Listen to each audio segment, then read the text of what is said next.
A little girl stood beside a grave, overgrown with weeds, tears streaming down her face, whispering, "Mom is still alive." Everyone shook their heads, until a millionaire decided to dig it up, and when the coffin lid creaked open, the truth left the entire town in stunned silence. Late in the afternoon, the city buzzed with honking cars, and streetlights cast a dim glow over cracked sidewalks. Amid the crowd, a small girl with messy hair and a faded jacket bent down to pick discarded plastic bottles from a public trash can. Her name was Lucy Carter, 10 years old. No home, no family. She survived on leftovers and the loose change she got from recycling, and on one unshakable belief: her mother wasn't dead. Lucy made her way to the public cemetery on the southern edge of the city. She passed rows of cold, weathered gravestones and stopped at one old grave overgrown with weeds. The headstone read, "Eleanor Carter, 1988 to 2017. She pulled a bunch of dried wildflowers from her coat pocket, laid them on the grave, and sat down on the cold ground. "Mom, I came again," she whispered. Her voice was raspy, but her eyes were firm. "They say you're gone, but I don't believe it. I saw you in my dreams. You were crying. I feel like you're still out there, waiting for me." The wind rustled through the bare branches. Lucy gently touched the corner of an old frayed photograph. Her mother, Eleanor, a kind woman with soft brown hair and smiling eyes. She tucked the photo back into her pocket, stood up, and left the cemetery just as she had many times before. In her thin plastic bag was a tattered folder filled with old documents, faded photocopies, a death certificate, a blurred declaration of death, a few reports she had dug out of a hospital trash bin after weeks of searching. She didn't understand all the words, but something didn't feel right. Her mum couldn't have disappeared that easily. On her way back to the vacant lot where she slept, behind an abandoned bus stop, Lucy paused outside a bakery. Inside, people laughed and bought pastries. She didn't beg. She just stood there, watching, silent. Just then, a sleek black SUV pulled up across the street. The door opened, and a tall man stepped out. He wore a long coat, and his face, though stern, carried a trace of something weathered by life. His name was Nathaniel Thornton, 40 years old, a real estate millionaire, just leaving a partner meeting at a nearby office tower. As he exited the coffee shop, his eyes suddenly locked onto something. A small girl, thin, ragged, clutching a worn plastic bag, stood like a shadow outside the bakery window. For a moment, he froze. She looked exactly like his daughter, same age, who had died in an accident years ago. He remembered her standing by a bakery window, eyes lit with hope. His heart clenched, not out of pity, but because a memory had struck him with full force. Nathaniel crossed the street, walked up slowly, and crouched beside the girl. "Are you out here alone?" he asked gently. Lucy flinched, took a step back, gripping her coat tightly. The instinct of a child used to being chased away. "I'm not begging," she said firmly, voice small but steady. "I didn't think you were," Nathaniel replied, with a soft smile. "I just saw you holding a photo. Who's that?" Lucy hesitated, then pulled out the worn picture along with a few crumpled documents. She held them up. "This is my mom. They say she died, but I think she's still alive. I have proof. Or at least, I think I do." Nathaniel took the photo. His heart skipped. That face, those eyes. "Elena," he whispered. The woman in the picture was Elena Carter, his childhood neighbor, the girl he had silently admired for years. She had moved away long ago. They lost touch. And now, a child, bearing her last name, was standing in front of him, claiming her mother might still be alive. "What's your name?" Nathaniel asked, his voice slightly cracked. "Lucy," Lucy Carter. They looked at each other. No more words were needed. Something had awakened deep inside Nathaniel, something he thought he had buried. He crouched lower, looking her in the eye. "Are you hungry?" Lucy gave a small nod. "Then let's grab something to eat, and you can tell me about your mom." Under the soft orange glow of the streetlight, a man and a child stepped quietly into a roadside diner. It was the beginning of something much bigger, a journey to uncover a truth long buried. And in Nathaniel's mind, only one thought echoed. If that really is Elena, I can't walk away from this child, not for one more minute. The meeting between Nathaniel and Lucy may have seemed like chance, but in truth, it was the start of a path neither of them could turn back from. As Nathaniel listened to Lucy's firm yet innocent voice and stared into the past through her eyes, he knew. He had to find out the truth. They sat across from each other in the small diner. In front of Lucy was a warm sandwich, but she only tore off small pieces.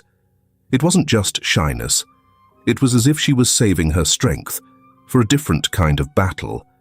A battle with memories, unclear and confusing. Nathaniel listened silently.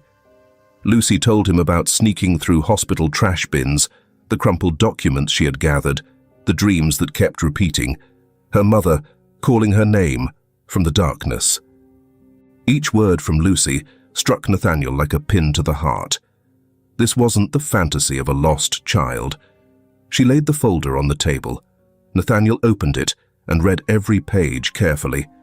The inconsistencies were clear, especially on the death certificate with mismatched dates. He said nothing at first, resting his hand on the papers, thinking deeply. Finally, he asked softly, "Do you have anywhere to sleep tonight?" Lucy shook her head. Nathaniel glanced around, then signaled the waiter for the check. Before they left, he crouched again, looked her in the eye and said, "You can stay at my place tonight. Tomorrow, we'll go through all this properly.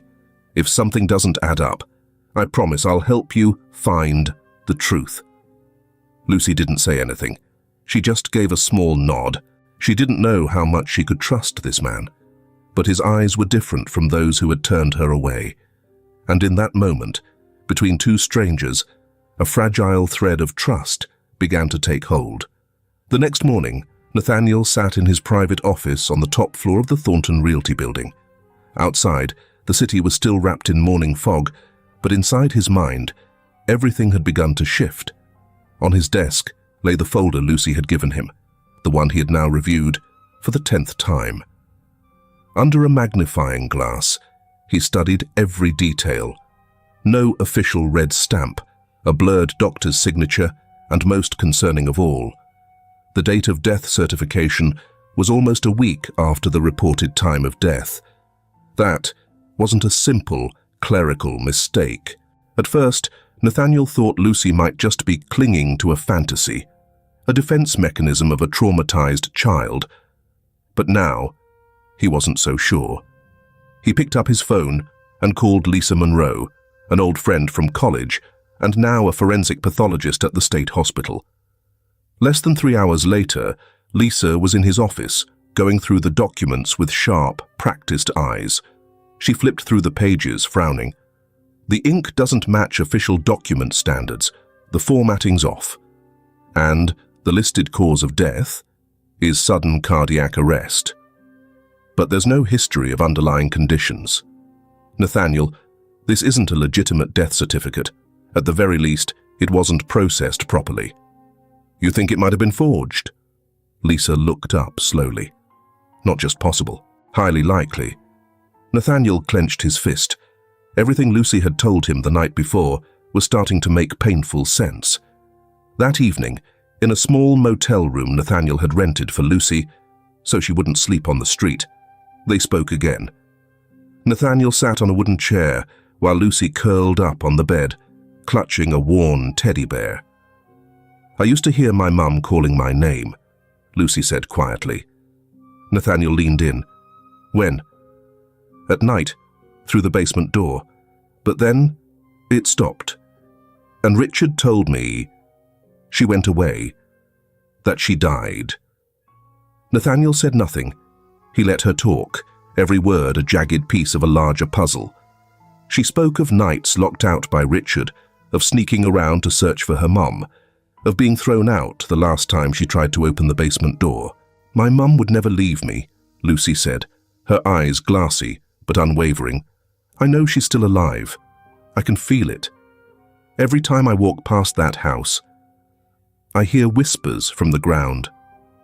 "Are you scared?" Lucy shook her head. "Number, because if she's down there, I have to find her."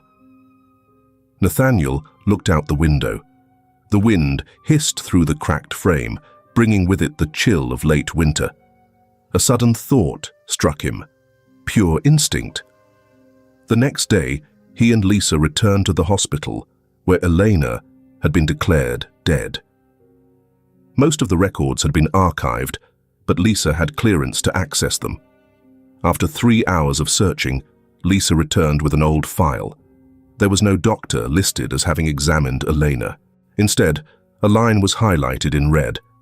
"Confirmed by temporary administrative staff." "We don't do that," Lisa said firmly. "Only licensed physicians can certify a death. Someone pressured a staffer to fake this." Nathaniel stared at the file, his chest tightening. There was no more doubt. A woman had been declared dead, without any valid medical verification. She might never have left that house. And Richard, the man Lucy called her stepfather, was hiding something deadly. "We need to talk to Lucy," Nathaniel said. "Tonight, I'll ask more about the house." Back at the motel, Lucy was waiting, clutching her folder of papers, eyes filled with quiet hope. When Nathaniel told her what Lisa had discovered, Lucy didn't seem surprised. She just nodded gently. "I knew it," she said. Nathaniel asked suddenly, "Was there anyone who lived near your old house? Someone who might have seen something strange?" Lucy hesitated, then nodded. "There was a boy named Tommy. He used to live in the park near our house.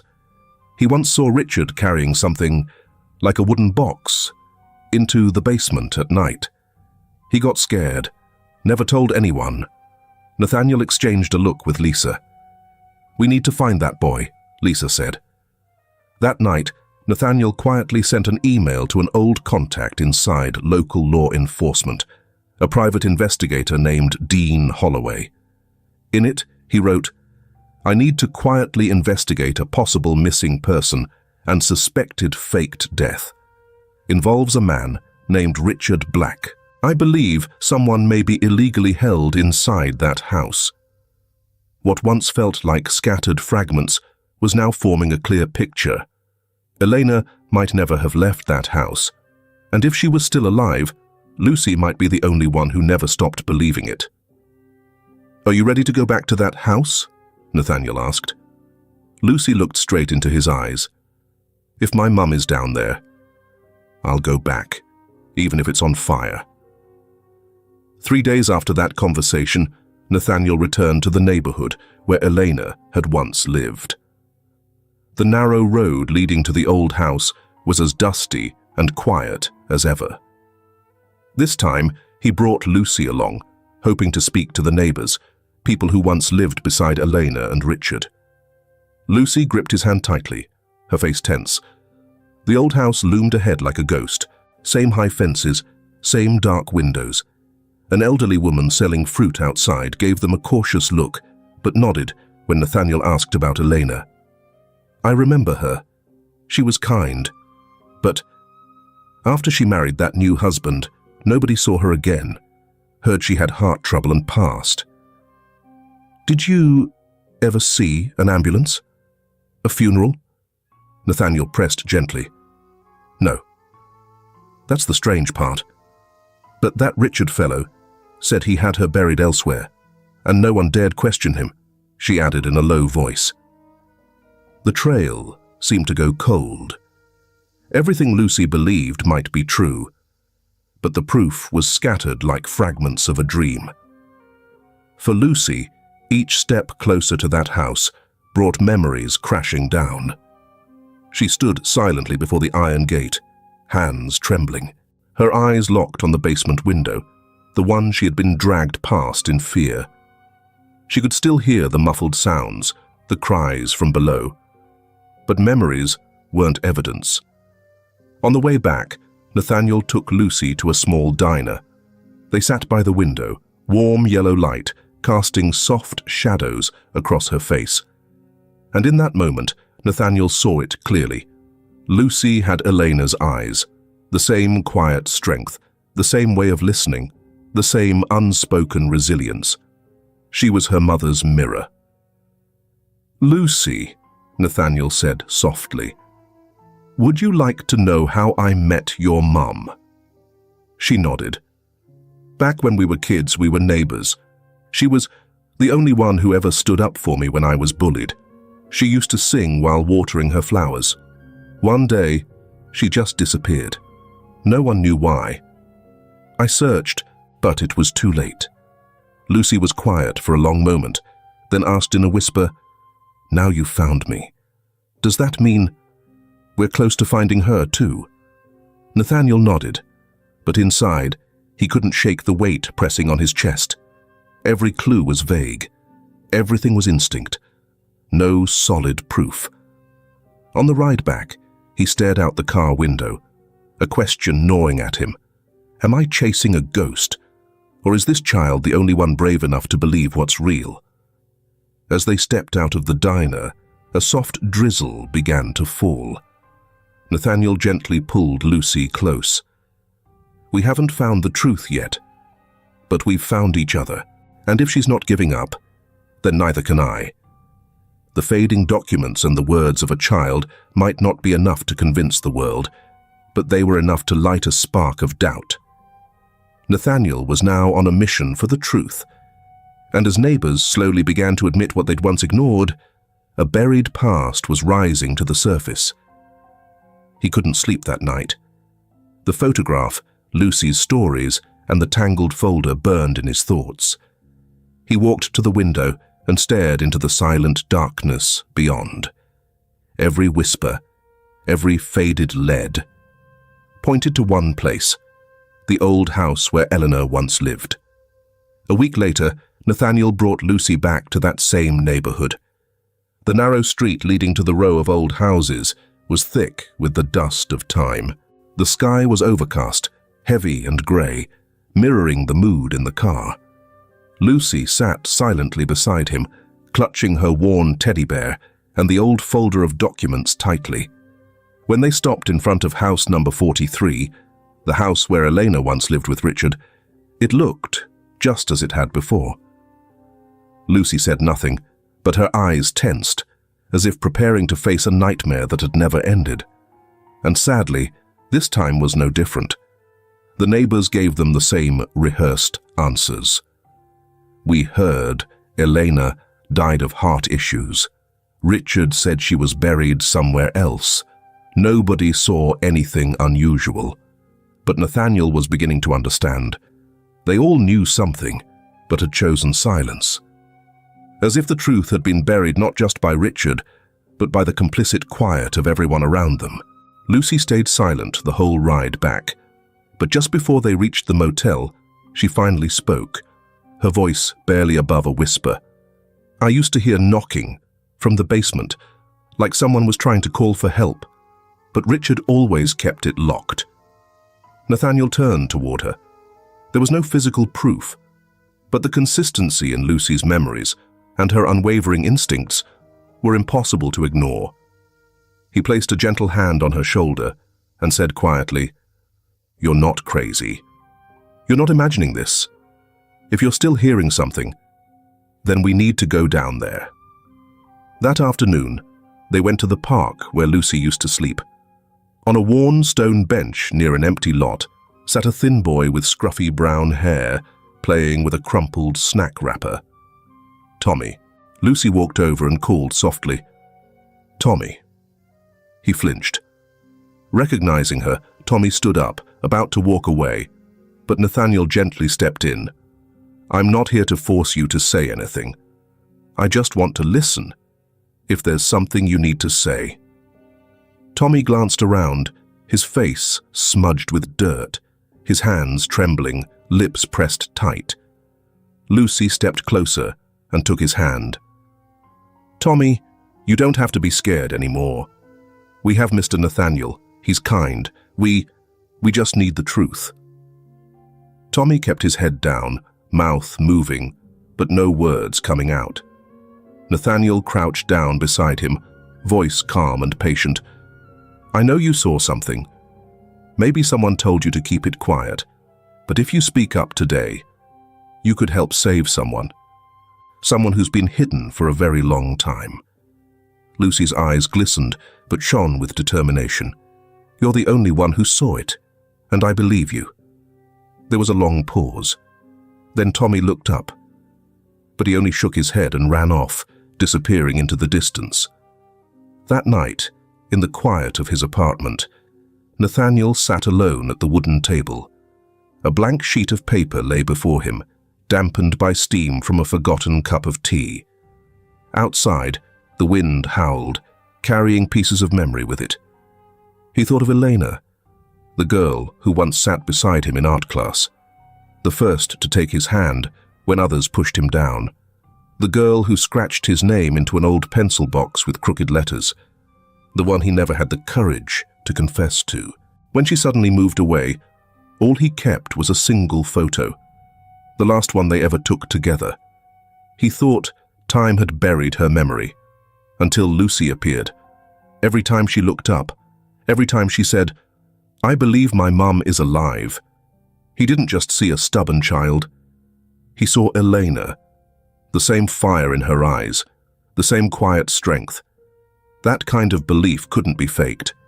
He knew now what Lucy was saying wasn't just childish hope, but all they had were fragments, a few words from a scared boy, neighbors who looked away, an old photo, and gut instinct. Nathaniel sighed and clenched his fists.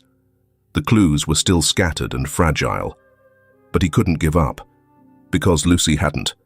A child who had never been taught how to live was now teaching him how not to quit, and he made himself a promise. If Elena is still alive, then he, the man who once lost her, wouldn't let history repeat itself. 2 months passed, a relentless journey through fog and doubt. While Nathaniel's friends juggled stocks and real estate deals, he, a millionaire, was buried in dust-covered public records, run-down neighborhoods, and hospital archives, chasing scraps of a truth that only a 10-year-old girl still believed in. Lucy now lived at Nathaniel's home, in a small attic room he had cleaned, carpeted, and painted in a soft, calming blue. But every night, while the city slept, she dreamed of her mother's voice calling her name from somewhere deep and dark. She would jolt awake, crying, whispering the same thing over and over. "Mom's not dead. They're lying to us." During the day, Lucy didn't stay still. She slipped away from Nathaniel's watch, wandering into the flower shop on the corner, where Eleanor used to buy white daisies every week. She visited the old fabric store, the tiny neighborhood grocery. The thin little girl with the fierce eyes kept asking the same question. "Have you seen my mum? She's not dead. She's still out there." People felt pity. They gave her sad looks, and eventually they offered gentle words of dismissal. "You have to move on, sweetheart," the florist said, patting her head. "When grown-ups die, they don't come back. You have to keep living." But Lucy refused to accept that. She walked away quietly. No tears, just a numbness behind her eyes, hardened by hearing, "She's gone," one too many times. On a grey Sunday morning, Nathaniel took Lucy to the cemetery where Eleanor was supposedly buried. The wild grass had turned golden with the season. Lucy stood in silence for a long time, staring at the weathered stone. Then she said, out of nowhere, "My mum isn't under here. She's not buried here." Nathaniel was adjusting the flowers on the grave when a furious voice tore through the air behind them. "You've got some nerve coming back here, you little demon." Richard. He appeared like a beast from the underworld, reeking of alcohol, consumed by rage. His face was red, eyes burning, shirt wrinkled and stained, sleeves rolled up, and in his hand, the old lighter he always carried, a reminder of long, dark nights. "You're back at this fake grave again, crying like she's still alive. She's dead. I handled everything. I buried her proper. Stop digging up the past." Before Nathaniel could react, Richard shoved Lucy hard. She fell onto the damp ground, her head striking a protruding stone. Pain shot through her skull. But worse than the physical blow were his words. "You're a mistake. No father, no mother. I should have gotten rid of you the day you stepped into my house." His hand flew up, ready to strike again. But it stopped, midair. Nathaniel had grabbed his wrist. Firm, final. He stood tall, eyes no longer calm. Now a storm. "You were about to hit a child in front of her mother's grave," Nathaniel growled, voice low and steady. Richard yanked his arm back and barked, "Who the hell are you?" "You think you're something special, letting that stray cling to you like a mangy dog, whining, begging. You think she's not playing you, you idiot?" Nathaniel said nothing. He simply looked at Richard, and then, without warning, punched him hard across the face. Blood burst from Richard's nose, but he laughed bitterly, smug. "I've got lawyers. I've got my mother. I've got the death certificate. What the hell do you have?" Nathaniel stepped closer, his voice like iron. "I have the truth. And I have this girl. As of today, I'm Lucy Carter's legal guardian. You have no claim to her. Not anymore." Richard went silent. He hadn't expected this. He wiped the blood from his nose, scoffed, spat onto the grass, and walked off, leaving behind a foul stench of rage and fear. Silence returned to the cemetery. But inside Nathaniel, the fire of suspicion roared louder than ever. As he helped Lucy to her feet, she gripped his hand tightly, not from pain, but from trust. Then they heard a soft rustle. Nathaniel turned. Behind the bushes, a small figure was hiding. Tommy. The boy froze, like a startled animal. His eyes were wide with panic, body trembling, fingers curled tightly around his tattered shirt. Lucy called out, clear and urgent. "Tommy! It's me! Lucy! Don't run!" He stopped, didn't turn around, but didn't flee either. Nathaniel stepped forward, carefully, his voice calm and warm. "You saw what happened just now. You've seen what Lucy's gone through. If you're carrying something heavy inside, you don't have to carry it alone anymore." He knelt to meet Tommy's eye level. "There are things adults try to hide, but if you're brave enough to speak the truth, you could save a life, really." Tommy finally turned. His eyes met Lucy's. She looked back, soft, honest, without blame, like a thread pulling him from the dark. And then, like a door finally unlocking, he nodded. Later, inside a cozy bakery at the end of the street, beneath warm amber lights, Nathaniel sat between Lucy and Tommy.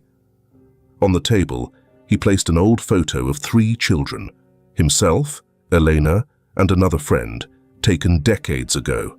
"I used to be very close to your mum," he said.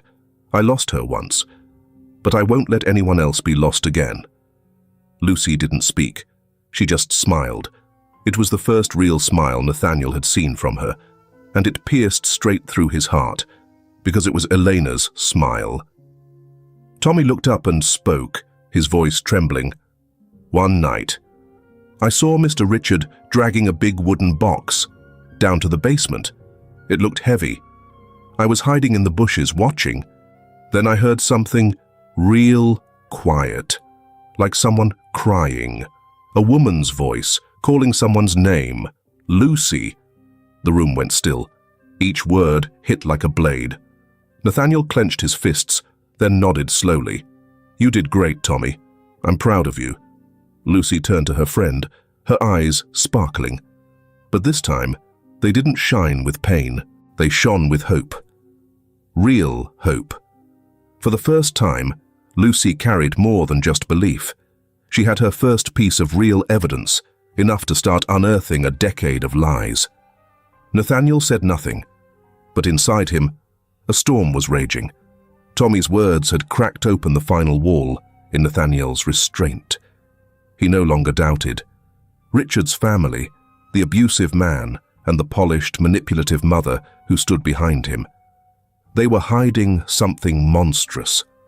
A woman declared dead, a child dismissed as delusional, a neighborhood that chose silence over truth.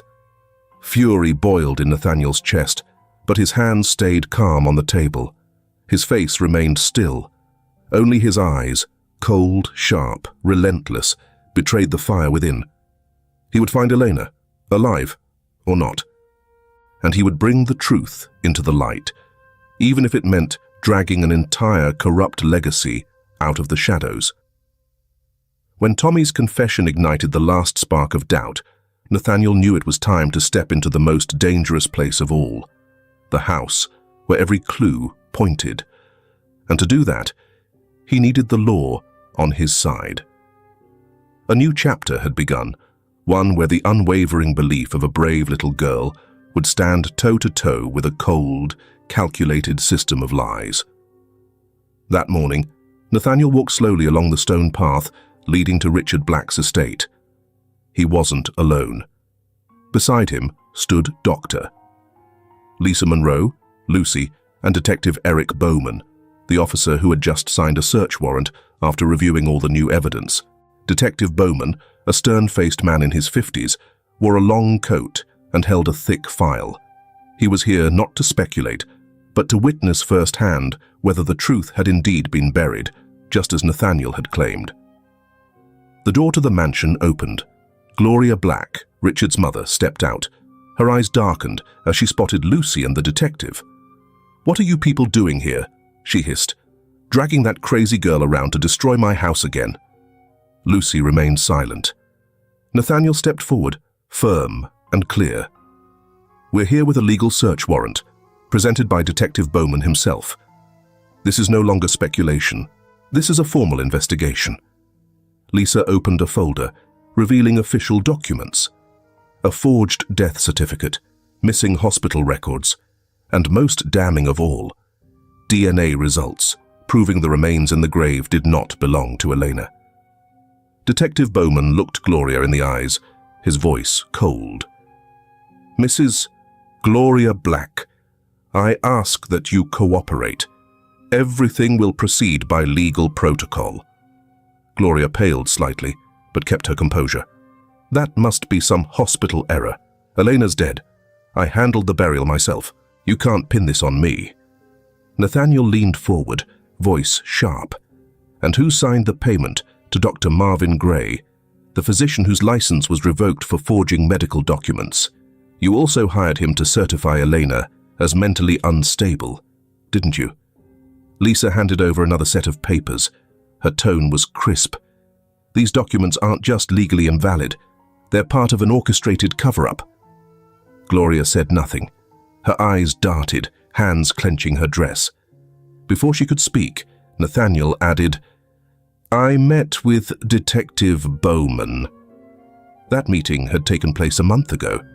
Back then, all Nathaniel had were Lucy's memories, blurry photocopies, and a hope too fragile to stand on its own. Bowman, a pragmatic man who had worked dozens of false identity cases, hadn't held back. "You're letting emotion cloud your judgment. Kids imagine anything to escape grief. Without real proof, there's nothing I can do." But this time, Nathaniel returned with everything. DNA test results, bank receipts, forged signatures, and a photo of young Elena next to Lucy. He didn't plead. He simply said, "I already lost a family.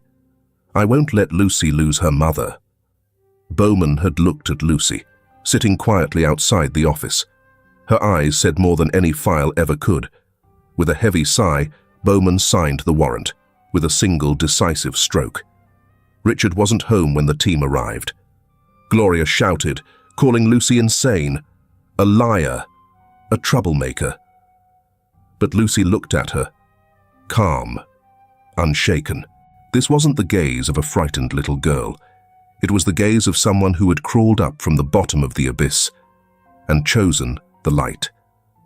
The search took hours, and in the basement, behind a large wine shelf, they found it. A freshly bricked-up wall. A drill roared to life. Brick by brick fell away, revealing a sealed concrete door. The air turned damp and metallic, filled with mildew, antiseptic, and something unmistakably human. As the door creaked open, a cold, moist gust hit their faces. Flashlights swept across the stained walls. Inside was a small, windowless room. No light, no warmth, just a narrow air vent near the ceiling. Nathaniel entered first, flashlight scanning the corners. Lisa and Bowman followed, silent and tense. Lucy remained at the doorway, eyes scanning the walls. Then she tilted her head and stepped toward the right wall, near the cold stone floor. "Mr. Nathaniel," she whispered, voice trembling. I hear something. It's like tapping." Everyone froze. They pressed their ears close. A faint sound emerged, like fingernails scratching the wall. Tap, tap, soft. Paused. Then again. Lucy leaned in, whispering, "Mum? Are you there? It's me, Lucy." The tapping stopped. Then came a new rhythm, faster, desperate, replying to the voice it had waited years to hear. Nathaniel turned and shouted, "Keep drilling!" Each blow of the drill felt like it pierced their ribs. Dust flew. Then, a crack of light broke through the wall. They removed the last chunk of concrete. And there she was, Elena, curled in a corner, skin clinging to bones, her clothes tattered and grey. The stench of rot and time filled the air. The flashlight beam hit her face. Her eyes slowly opened. For the first time in nearly 5 years, Elena saw light. No sky, no voices, no life. All she had heard for years was her own heartbeat. Silver strands clung to her scalp like wire. Her fingernails were cracked, bloodied, and worn down from clawing the walls, over and over, just to write one thing. "Lucy, I'm here." She didn't scream. She simply raised a hand and whispered, "Lucy, my baby." The walls bore hundreds of scratched messages. "Lucy, I'm alive. Lucy, I'm here." Lucy broke down, sobbing. She rushed forward, throwing herself into her mother's arms. "Mom, I'm here. I found you." Eleanor shook violently, clinging to her child, and though her body trembled from weakness, her eyes burned with one thing: love that never died. Lisa collapsed to her knees. Nathaniel turned away, his eyes wet, fists clenched tight. No one spoke. They didn't need to, because everyone in that room knew what they had just witnessed wasn't a miracle. It was proof of pain beyond imagination. Can you imagine? Nearly 5 years in a concrete prison. No sunlight, no sound, just darkness, fear, and the fading hope that someone still remembered you. Who would you be if it were you? Would you survive like Elena did? Tell us. Comment below. We want to hear your thoughts. So what kept Elena alive all those years? In truth, not her body, not even food, but the fury and love of a mother who refused to die. Richard didn't just lock her away. He came down often, especially at night. Sometimes, when the house was silent, he'd open the door and unleash his fury, beating her, mocking her, using her as his personal punching bag. But he didn't kill her. No, he wanted her to live in agony, to breathe with pain, to remember him with every breath. Whenever she passed out, Richard would pour water on her face, shove food into her mouth, force her to swallow. "You don't get to die," he'd snarl. "You get to remember every single day." He threatened her with Lucy. "You want your kid to stay safe? Then shut your mouth. One scream, and she disappears just like you did. Elena didn't survive because she could. She survived because she had to. Because if she died, Lucy would be truly orphaned. In every way. Richard knew. Killing Elena made him a suspect, but hiding her, like a doll in a wall, meant no body, no proof, just silence. The room was soundproofed, double steel doors, a small air vent for food trays. An elderly housekeeper, hired by Gloria, delivered the meals, warned never to ask questions. If she did, she was threatened. Stay quiet, or your family pays. Gloria told everyone Elena had postpartum psychosis. She whispered to neighbors that her daughter-in-law was in a private facility. Any noises, any shadows near the basement were dismissed with a smile. Oh, we just have a strange old dog. The neighbors, bought with money or silenced by fear, looked the other way. They knew. But they chose willful blindness. Elena wasn't just declared dead, she was buried alive, in every sense. The truth is out. But what remains are the shattered pieces. A mother robbed of light for years, a child who grew up with wounds instead of answers, and a society that let silence become an accomplice. If not for Lucy, if not for her relentless, unshakable faith, Elena would still be behind that wall, not buried in earth, but buried in lies. The truth has been unearthed, literally. But the light that flickered into that basement isn't enough. Now justice must speak. And for that to happen, Lucy, Elena, and Nathaniel, the ones who made it out, must rise, for themselves, and for everyone who has stayed silent for far too long. The case spread quickly. Richard Black was arrested that very afternoon. He wore his usual cold expression, eyes sharp with contempt and arrogance. At the police station, Richard stubbornly denied everything. He claimed he had only tried to protect his family from an unstable wife, calling the entire case a fabricated plot to destroy his reputation. But lies no longer had room to breathe. The investigation expanded, with testimony and evidence that was impossible to ignore. Elena, after receiving urgent medical care, recovered enough to testify. Her voice was calm, cold as steel, as she recounted in chilling detail the years she spent locked away, beaten, and stripped of her dignity. She didn't scream. She just told the truth. The elderly housekeeper, once hired by Gloria to pass food through the vent, stood before the court in tears. I knew someone was in there, but I was threatened. They said if I spoke, my whole family would suffer. Neighbors who had heard strange noises or glimpsed shadows through the basement window also came forward.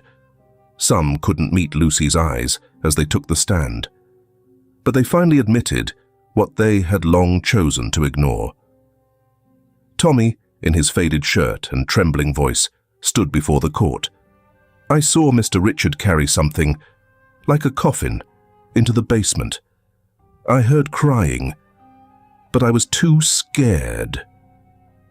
Dr. Lisa Monroe presented forensic files, DNA test results, and legal documents proving the declaration of Eleanor's death had been entirely fabricated. Everything matched. Nathaniel took the stand and described the journey. Each step, each rejection, each dismissive glance. And the one reason he refused to quit. Because a little girl never stopped believing her mother was alive. I believed her. And she was right. And finally, Lucy. Just 10 years old, she stepped up to the witness stand without a single tear. She looked directly at Richard and Gloria and said, I'm not afraid of adults anymore, and I'm not alone. The entire courtroom fell silent. Eleanor stood next, fragile, still weak, but her eyes burned with fire, not just from the years of darkness, but from the rage of injustice long suppressed.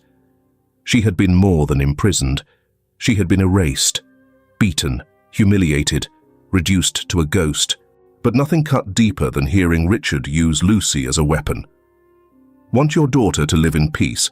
Then stay quiet, be a walking corpse.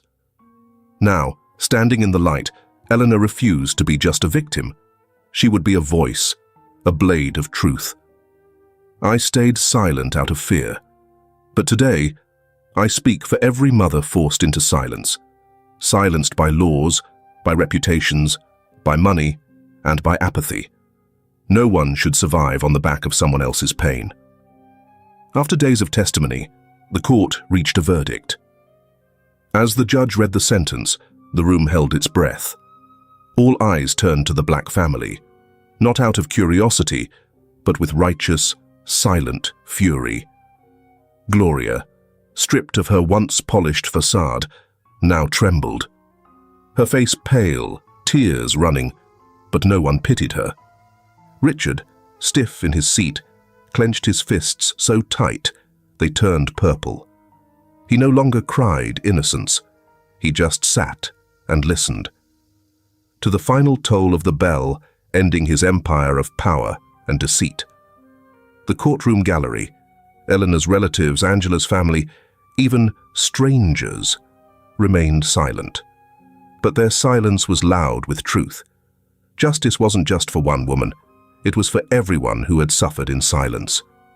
Verdict: Richard Black, unlawful imprisonment, organized abuse, falsifying legal documents, witness intimidation, and second-degree manslaughter, with later amendments. Sentence: life without parole. Gloria Black, concealing criminal activity, document forgery, witness threats, and inciting domestic abuse. Sentence: 25 years in prison. Attorney Marvin Gray, once a celebrated legal tactician, was the hidden force behind Richard. Though he never raised a hand, he signed off on false psychiatric records, drafted the fake death certificate, and accepted illicit funds from Richard under the guise of consulting fees. With his financial background, Nathaniel traced the full chain of money laundering, every legal service actually a bribe for silence. Marvin didn't just aid a criminal, he helped legitimize an atrocity. He was disbarred, charged with legal fraud, bribery, and conspiracy. Sentence: 12 years in federal prison, no parole. Witnesses received full protection and trauma support. Just when it seemed everything had ended, Dr. Lisa Monroe stepped forward with a final piece of evidence. Holding a new forensic report, she spoke. The body buried in Elena's grave wasn't Elena. It was another young woman. Cross-referenced with cold cases and missing persons reports, the team identified her as Angela Ramirez, 19 years old, missing for 5 years. Records revealed Angela had once clashed with Richard during a shift at a bar he frequented. A blurry surveillance clip confirmed a heated altercation the night she disappeared. In a drunken rage, Richard had killed Angela, hid her body, and planted it in Elena's fake grave, faking a burial to protect his lie.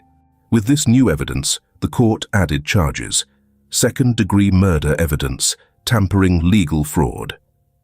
The life sentence was upheld, and a new investigation into Angela's case was opened, finally granting justice to a family who had waited years for an answer. A hush fell over the courtroom. Angela's mother, her hair now grey, her hands weathered by time, sobbed in a police officer's embrace. Through tears, she whispered, "She has a name again.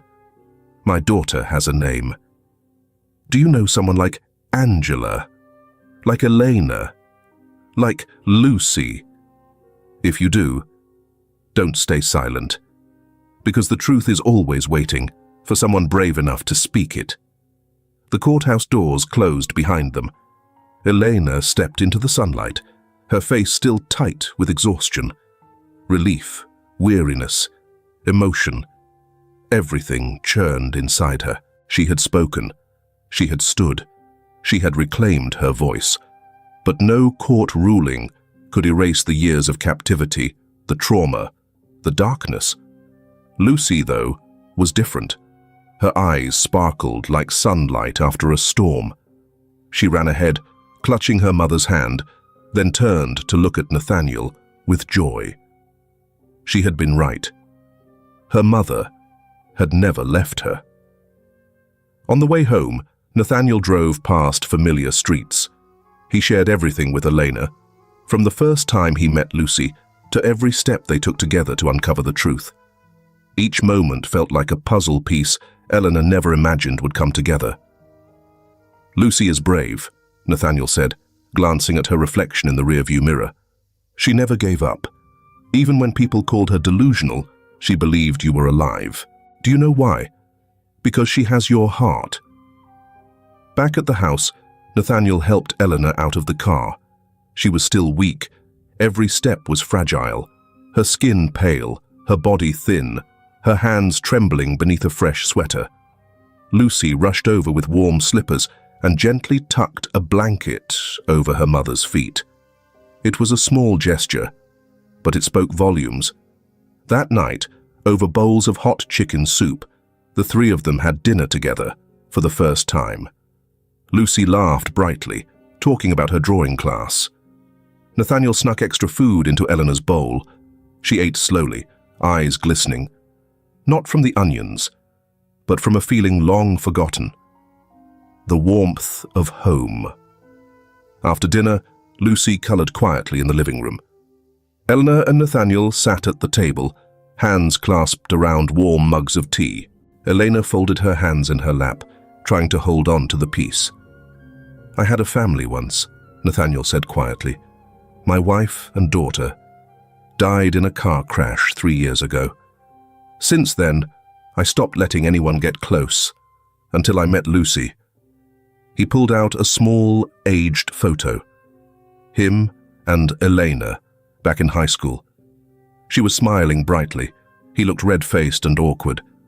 "Elena, I wrote you so many letters back then, but I never sent them. Then you moved away, and I thought I'd lost my chance." Elena bit her lip. Her eyes were red.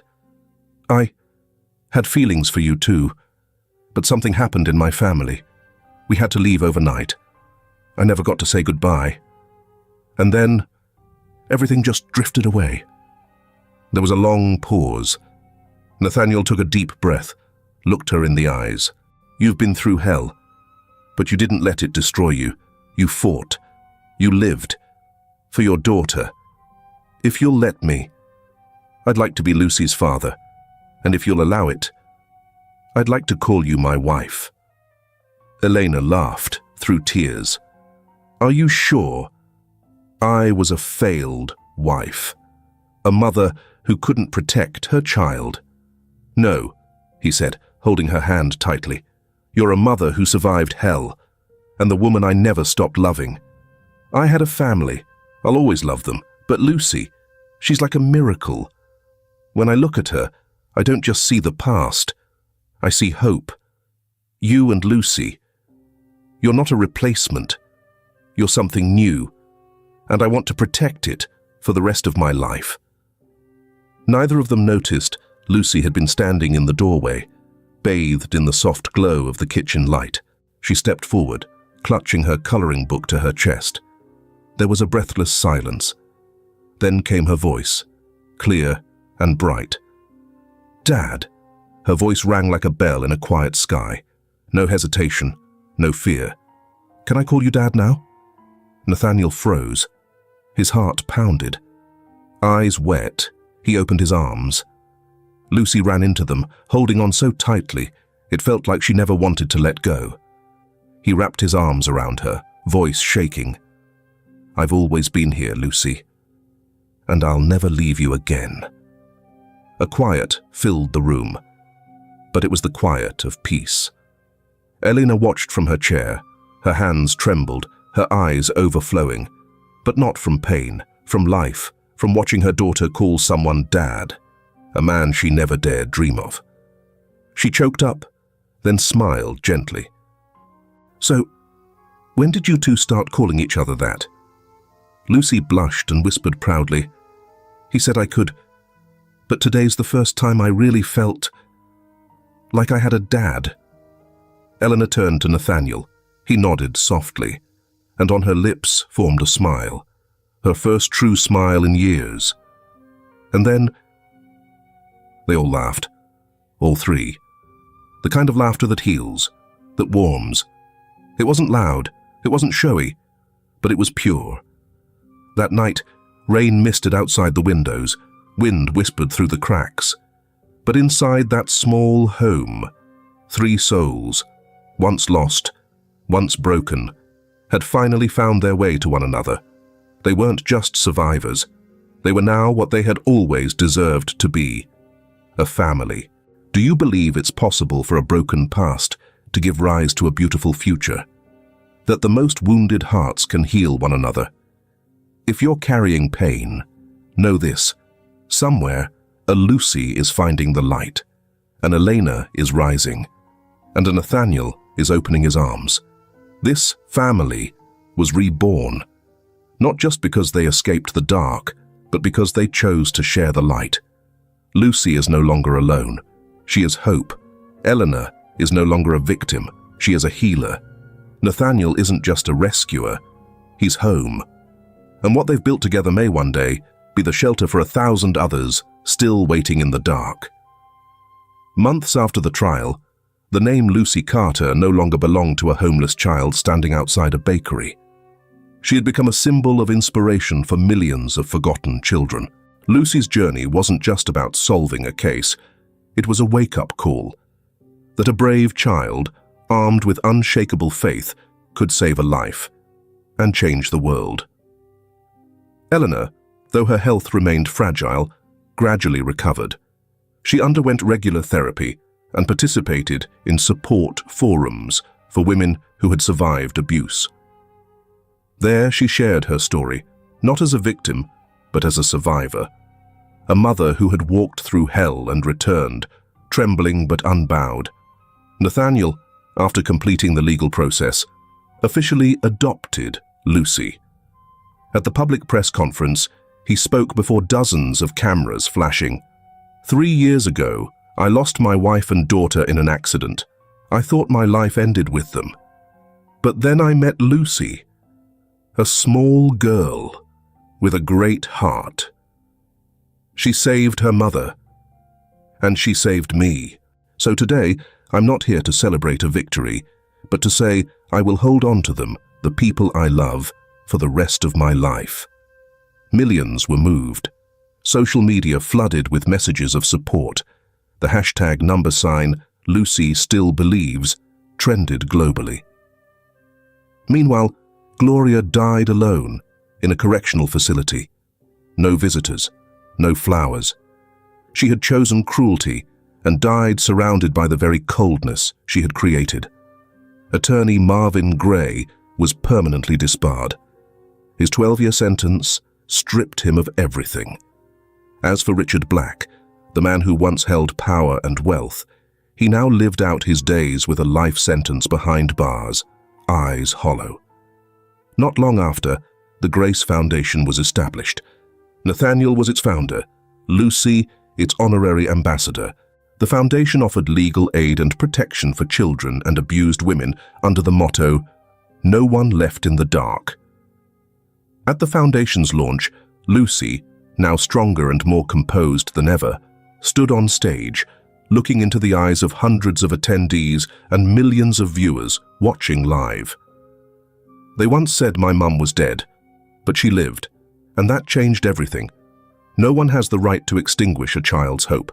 No one has the right to stay silent in the face of injustice. If I, a 10-year-old girl, could believe, then anyone can. The entire room stood in thunderous applause. A story that once brought a nation to tears had now become a new beginning, a spark of change. In a quiet corner of the city, nestled in a blooming garden, Elena tended to white chrysanthemums. Her hands still bore scars, but every time she brushed dust from the petals, her touch was gentle and full of patience. Lucy ran around the yard, watering flowers, her laughter echoing across the sky. Nathaniel sat under the porch, polishing a photo frame on a wooden table. The picture wasn't of him, Elena, or Lucy. It was an old photo of his late wife and daughter. Elena approached from behind, gently took a soft cloth, and wiped the frame once more. She didn't say much, just placed a hand softly on Nathaniel's shoulder. "I still clean this photo every morning," she whispered, "because I know they are a part of your heart you'll never let go." Nathaniel smiled. "And you, and Lucy, are the part I never thought I'd get to have again." The three of them, three once broken souls, sat together on a calm, windless afternoon. Steam curled from their tea. Flowers swayed. On the table were 3 cups, one for him, one for her, and one for the child who changed everything. A family. Do you believe that in the midst of the deepest pain, something beautiful can grow?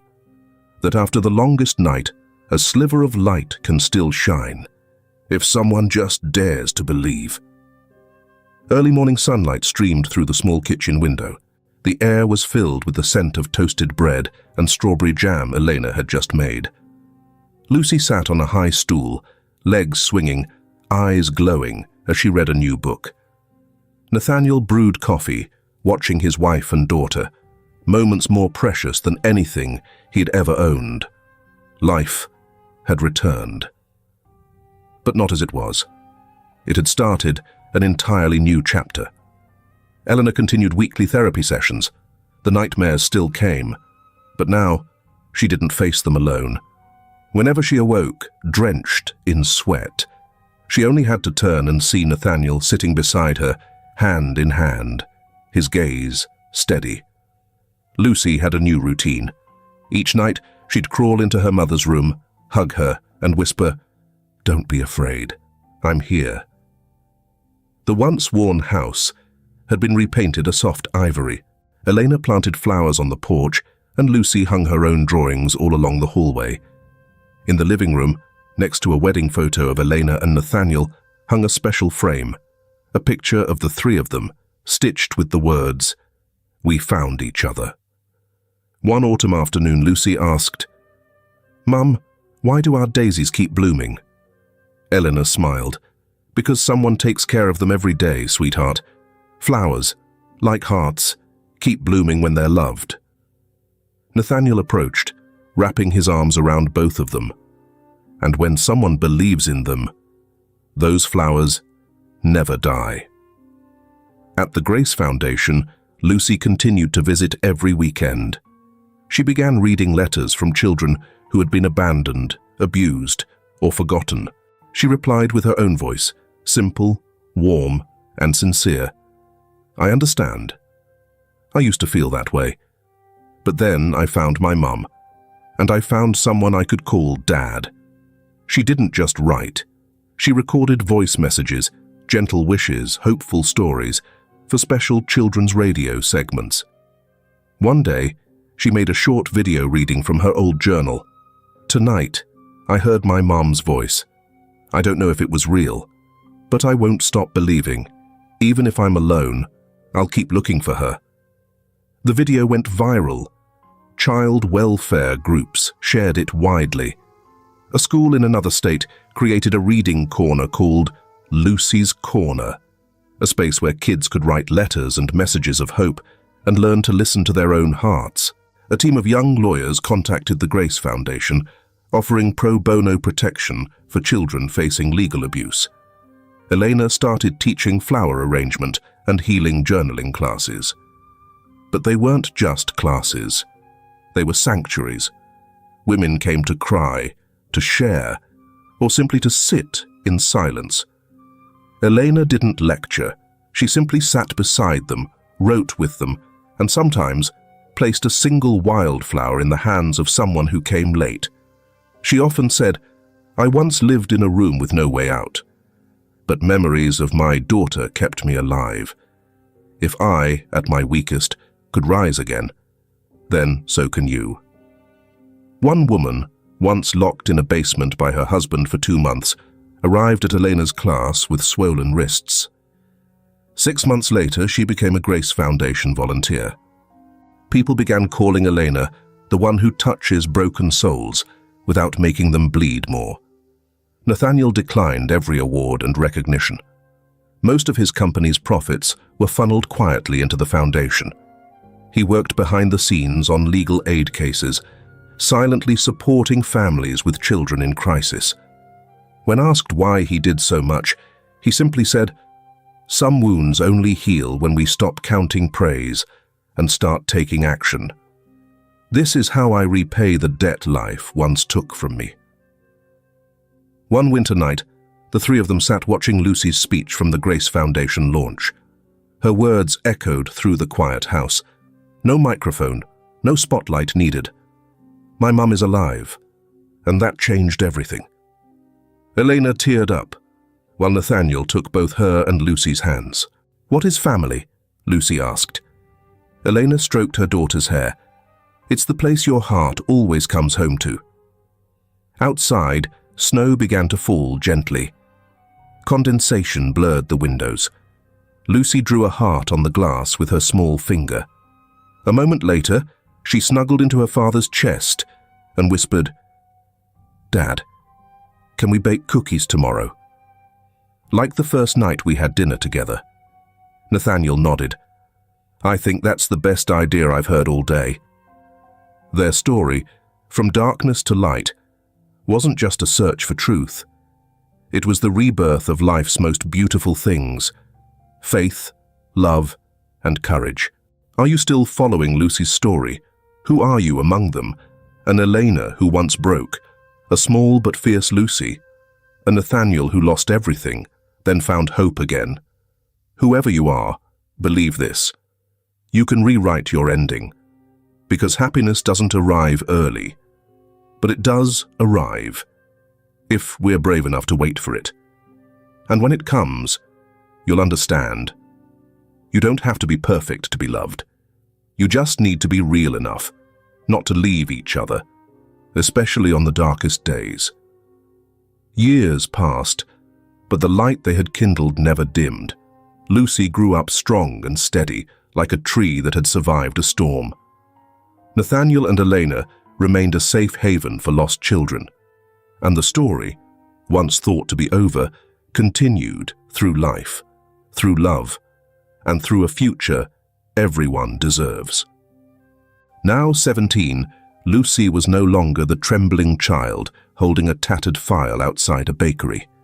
She rose early every morning to jog around the neighborhood, brewed tea for her mother, and prepared breakfast for her dad.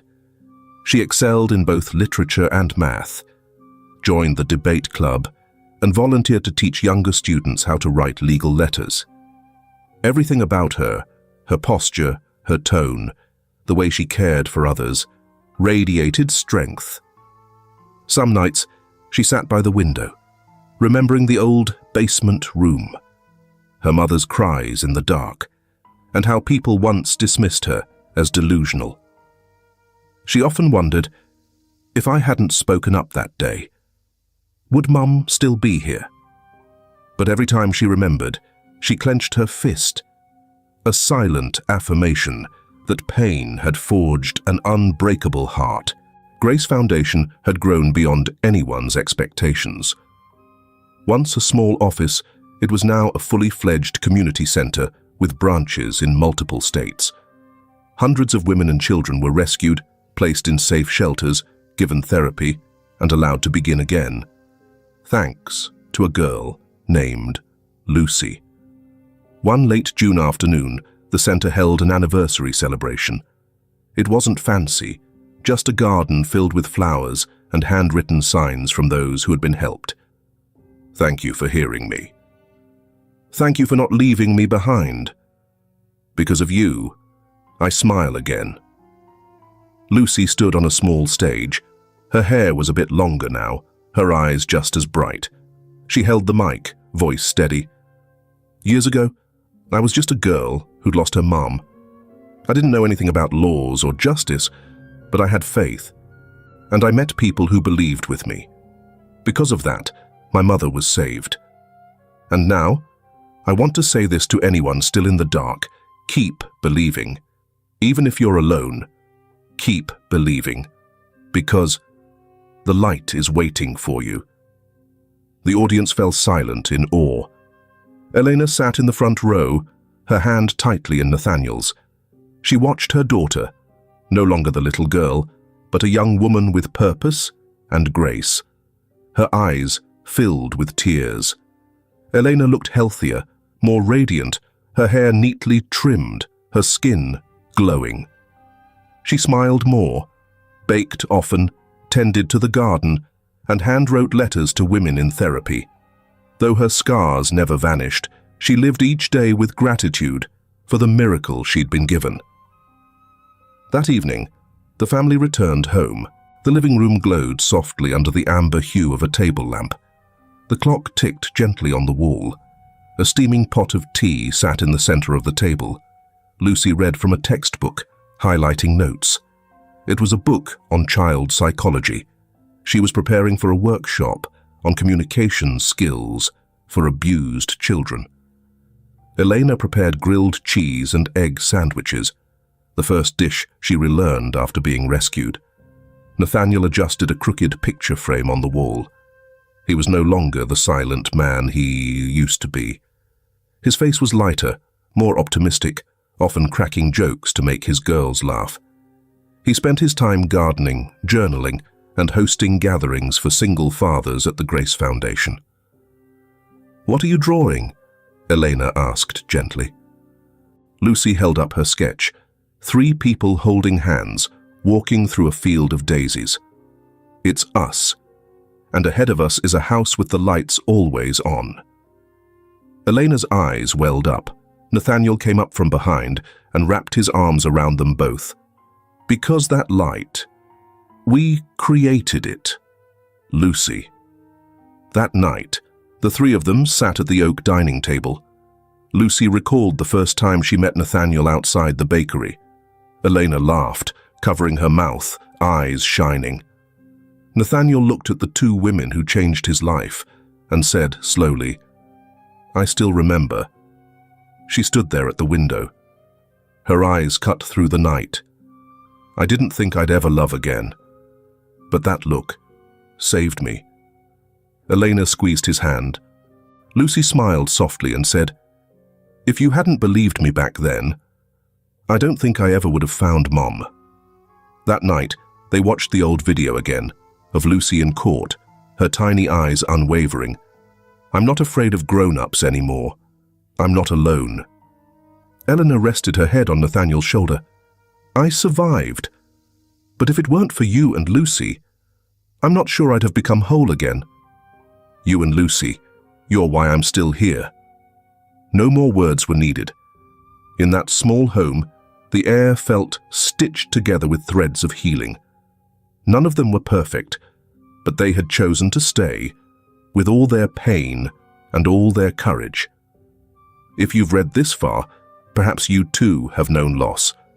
Maybe you've felt unworthy of love, but believe this, like Lucy, like Elena, like Nathaniel, love isn't something handed out. It's something you hold on to, when you have the strength to stand among the ashes and say, "I still believe." We don't know who you are, where you're from, or how old you are, but if this story touched something in you, please share it. Let it carry the light forward, because somewhere out there, another Lucy is searching for her mom. Another Eleanor needs a hand to hold, and another Nathaniel is learning how to forgive himself. We wish you peace, not because you've never been hurt, but because you're strong enough not to let the pain define you. Live, love, believe,